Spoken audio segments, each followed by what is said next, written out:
क्या Xiaomi और Redmi company बंद होने वाली है? वो कंपनी जो पिछले 5 सालों से टॉप पे रहती है, सबसे ज्यादा फोन्स बिकते हैं, उनकी शिपमेंट सबसे ज्यादा होती है और एक महीना अचानक ऐसा आता है जहां पे 1 से लेके डायरेक्टली 4th पे चली जाती है। 2, 3 वाला तो नंबर ही गायब कर दिया भाई। और ये पोजीशन में गिरावट जितना दुख स्कूल में देती थी, उससे कहीं ज्यादा लॉस और दुख दोनों धंधे में देती है। Xiaomi और Redmi का मार्केट शेयर 2022 के स्टार्टिंग में 21% हुआ करता था, लेकिन अब वो मार्केट सिर्फ 16% पे आ चुका है, जो एक बहुत ही तगड़ी गिरावट है। और गिरावट हमेशा खर्चों में हो तो अच्छी लगती है, लेकिन धंधे में हो तो भाई सुना लगे जग सुना सुना है। तो अब सबसे बड़ा क्वेश्चन निकल के आता है कि ऐसा हुआ क्यों। तो सबसे पहला पॉइंट है Xiaomi की ब्रांडिंग। अब इसकी और डिटेल में जाएं तो कस्टमर्स को पता ही नहीं है कि Xiaomi और Redmi किस चीज के लिए स्टैंड आउट करते हैं। वो MI के फोन को भी वही उसी रेंज से देखेगा और Redmi के फोन को भी उसी रेंज से देखेगा। तो प्रॉब्लम यहाँ पे ये हो जाती है कि दोनों में डिफरेंशिएट करना मुश्किल होता है और जिसकी वजह से कस्टमर को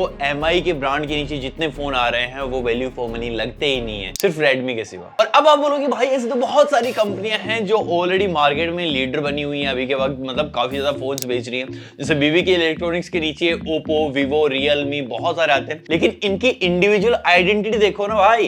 अगर Oppo है तो Oppo को कोई Realme नहीं बोलेगा, Realme है तो Realme को कोई iQOO नहीं बोलेगा, iQOO को कोई Vivo नहीं बोलेगा। इन्होंने अपनी अलग अलग आइडेंटिटी बना रखी है। अब हम सबको पता है कि टाटा के अंडर रेंज रोवर आती है और जैगवार भी आती है, लेकिन इन सबको एक रेंज में आज कोई नहीं देखता है। और ये MI और Redmi दो ब्रांड का क्लेश कम ही नहीं हुआ कि Xiaomi ने एक और ब्रांड लॉन्च कर दिया, पोको। चलो ये भी ठीक है, लेकिन यहाँ पे प्रॉब्लम ये होती है कि कोई भी इंडिविजुअल फोन था ही नहीं, सारे के सारे Redmi और MI से उठा के रीब्रांड करके पोको की ब्रांडिंग में आ जाते। और पोको की ब्रांडिंग में जो भी फोन जा रहा था वो सारे के सारे फोन चीपर होते थे एज कम्पेयर टू Redmi और MI। तो अब Redmi ब्रांडिंग के अंदर जितने फोन आ रहे थे उनसे ज्यादा वैल्यू फॉर मनी फोन हो गए पोको वाले। तो पोको को ही खरीदा जाएगा ना भाई, इस Redmi के फोन्स को कौन खरीदेगा? तो डेफिनेटली इनकी सेल फिगर डाउन जानी ही थी और लोग भाई शिफ्ट भी हो रहे हैं। जो लोग पहले 10,000, 15,000, 18,000 के फोन खरीदा करते थे, आज वो 30,000, 40,000 के फोन खरीद रहे हैं। और Redmi जाना ही जाता है अपने सस्ते फोन्स के लिए। Xiaomi के पास भी कुछ ऑप्शंस हैं जो 30,000, 40,000 में बिकते हैं, लेकिन वो लोगों के माइंड में क्लिक ही नहीं हो रहा है कि इस ब्रांड के लिए मैं इतने पैसे क्यों दूं। हमने कुछ टाइम पहले चाइना से मंगा के Xiaomi 13 सीरीज को रिव्यू किया था। Xiaomi 13 one of the best phone था कॉम्पैक्ट साइज में। बाद में Xiaomi 13 Pro, हमने इंडिया वाला भी Xiaomi 13 Pro यूज कर रखा है और ये बहुत ही कमाल की इंजीनियरिंग के साथ बने हुए फोन्स हैं। कौन ऐसा इंसान होगा जो Xiaomi के नाम पे 60, 70, 80,000 दे जाएगा? और 30 से लेके 40,000 वाली रेंज में 15,000 वाले लोग भी चले गए हैं। इसका मतलब ये नहीं है कि लोगों के पास पैसे ऐसे भर भर के आ गए हैं। आजकल सबके पास क्रेडिट कार्ड हो चुके हैं भाई, और जितने ज्यादा लोगों के पास लोन के ऑप्शंस होते हैं वो उतना ही ज्यादा अच्छा फोन प्रीफर करते हैं। और किसी भी चीज में ये चीज अप्लाई होती ही है। तो वो OnePlus, Oppo, Vivo, Samsung, Apple ऐसे ब्रांड्स में जाना प्रीफर करते हैं कि भाई पैसे तो अभी नहीं लग रहे ना, बाद में धीरे धीरे दे देंगे, बाद में भले लोगों से किस्त ना चुके। और अब थोड़ी सरकारी बातें करें तो गवर्नमेंट ने Xiaomi के 5,500 करोड़ रुपए जब्त कर लिए, क्योंकि Xiaomi इलीगल तरीके से इंडिया से चाइना पैसे भेज रहा था, जो फोन के IMEI नंबर होते हैं उनके साथ झोल-झाल करके। और काफी टाइम से गवर्नमेंट को चूना लगाते हुए आ रहे थे कि ये वाले जो पैसे हैं वो हम हार्डवेयर और सर्विसेज के नाम पे हमको किसी दूसरी कंपनी को पे करने हैं। लेकिन इन्वेस्टिगेशन से पता लगा कि किसी भी कंपनी के साथ कोई हार्डवेयर वगैरह का पंगा है ही नहीं। सीधे के सीधा पैसा चाइना में ऐसे ही भेजा जा रहा है अपने अकाउंट। और ये चीज 1-2 सालों से नहीं, 2015 से लगातार होती जा रही थी।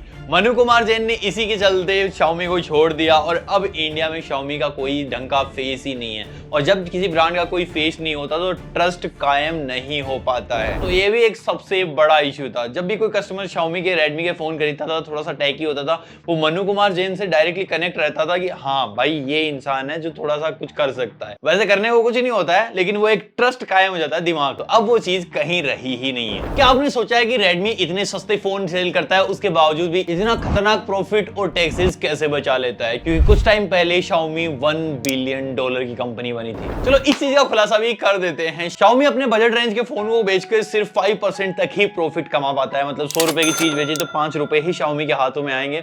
लेकिन मेन जहां से कमाई होती है वो होती होती है pre installed apps, Bluetooth, service centre, इन सब से। और एक टाइम के बाद ये सारी चीजें भी लॉस में चल रहे हैं। पहले Xiaomi का जो MI UI है वो भी बहुत ही स्मूथ हुआ करता था, काफी इजी टू यूज था, लेकिन आज उनमें सिर्फ बग्स भरे पड़े हैं। इनके अपडेट आते हैं तो लोग अपडेट करने से डरते हैं कि पता नहीं इस बार क्या मदरबोर्ड उड़ जाएगा, कैमरा कहीं यूज होना बंद ना हो जाए, इसी के साथ डिस्प्ले में कोई ग्रीन लाइन ना आ जाए। ऐसी बहुत सारी चीजें Xiaomi के साथ ओवर द टाइम देखने को मिली हैं। और अब इससे Xiaomi को समझना चाहिए कि लोग फोन खरीदने आ रहे हैं तो उनको फोन ही डिलीवर किया जाए, बग्स और ब्लूटूथ नहीं। तो क्या अब Xiaomi फिर से कमबैक कर पाएगा? तो मुझे डेफिनेटली लगता है कि वो अपनी नंबर 1 पोजीशन को वापस ला सकता है, क्योंकि भले ही इस एक साल में चीजें खराब हुई हैं, लेकिन उससे पहले Xiaomi अपने खतरनाक वैल्यू फॉर मनी फोन्स के लिए जाना जाता था। तो अब कुछ चीजें हैं जैसे उनको MI और Redmi को अलग अलग करना पड़ेगा ताकि कस्टमर्स को पता चले। जब ये दोनों अलग अलग हो गए तो तीसरी चीज सबसे बड़ी कि पोको की ब्रांडिंग में जो भी फोन आए वो न्यू इंडिविजुअल आए, ताकि जब पोको की ब्रांडिंग में नए फोन आएंगे तो इस ब्रांड की भी एक अलग आइडेंटिटी क्रिएट होगी।